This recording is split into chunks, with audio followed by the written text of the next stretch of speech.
The Middle East is witnessing a dramatic realignment, the Abrahamic Alliance, or Abraham Accords. These agreements mark a shift from decades of conflict to direct diplomatic relations between Israel and several Arab nations. Named after Abraham, a patriarch shared by Judaism, Christianity, and Islam, the accords symbolize a common heritage and a hope for shared prosperity. Unlike traditional peace treaties, these are normalization agreements, building state-to-state ties focused on economic growth, technology, and security. The accords challenge the old consensus that peace with Israel must wait for a resolution to the Israeli-Palestinian conflict. Instead, they separate that issue, aiming to foster cooperation on multiple fronts. Brokered with strong U.S. involvement, the agreements were signed in 2020, signaling a new era in Middle Eastern geopolitics. The impact is practical: embassies, direct flights, and collaboration in healthcare, technology, tourism, and agriculture. The vision is a web of interdependence, making future conflict less likely. This is a bold experiment in diplomacy, watched closely by the world. The accords are more than symbolic.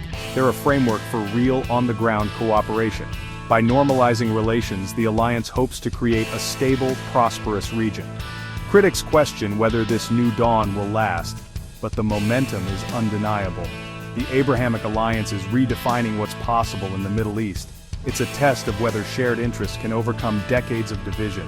The world is watching to see if this alliance can deliver lasting peace. The stakes, and the hopes, are higher than ever.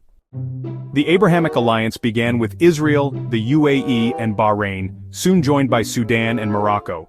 Each nation had unique motivations: economic opportunity, security concerns, and a desire to move beyond old conflicts. For the UAE and Bahrain, access to Israel's tech sector and economic diversification were key. Shared concerns about Iran's regional influence also drove cooperation. Israel saw a chance to break regional isolation and gain new economic and strategic partners. The U.S. played a pivotal role, offering incentives like advanced fighter jets to the UAE and diplomatic recognition to Morocco. These deals were transactional but transformative, expanding Israel's circle of recognition. The alliance created a new bloc, fundamentally altering the region's strategic landscape. Economic benefits, trade, investment, and technology were immediate draws. Security cooperation, especially against common threats, cemented the relationships. The accords marked a shift from secret contacts to open, public partnerships. For the U.S., brokering the deals was a major foreign policy win. The incentives offered helped overcome final hurdles and brought reluctant parties to the table. The result? A coalition committed to cooperation, changing the calculus of the Middle East. The alliance is as much about shared interests as it is about shared values. It's a new chapter in regional diplomacy. The Abrahamic Alliance quickly led to full diplomatic ties, embassies, ambassadors, and direct communication. High-level visits between Israel and Gulf states became routine, signaling a new era.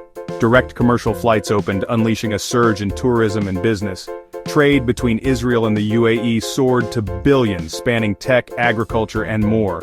Joint ventures and investment funds now link Gulf capital with Israeli innovation. Projects target renewable energy, water, healthcare, and agri-tech, solving shared challenges. Cultural exchanges followed: Israeli festivals in the Gulf, Emirati art in Israel, and student partnerships.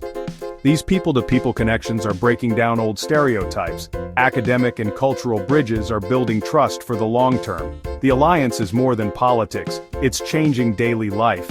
Economic and cultural ties are making peace real for ordinary citizens. The transformation is visible, practical, and growing. The Abrahamic Alliance is reshaping the region from the ground up.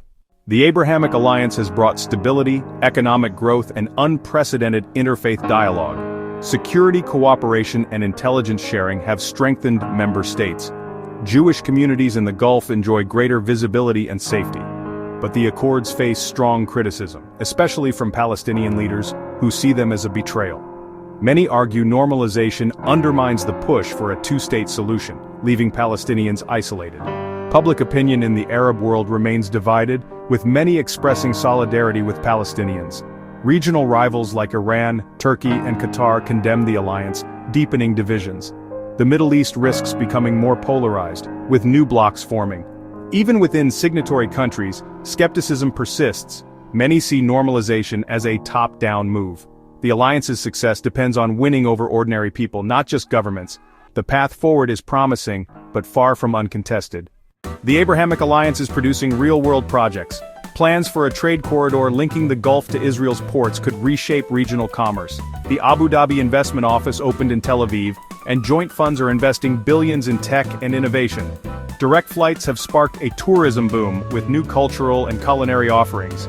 People-to-people exchanges are replacing old hostilities with first-hand understanding. Science and health collaborations like COVID-19 research and water technology are tackling shared challenges. Israeli and Gulf companies are working together on everything from fintech to agriculture.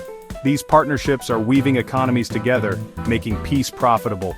The alliance's value is seen in everyday life, not just in diplomatic statements. Cooperation is now a daily reality across borders. Despite progress, the unresolved Israeli-Palestinian conflict remains a major obstacle. Escalations in Gaza or the West Bank strain new alliances and fuel regional tensions. The accord's durability depends on institutionalizing peace and winning public support. Generations of mistrust can't be erased overnight. Education and cultural exchange are vital.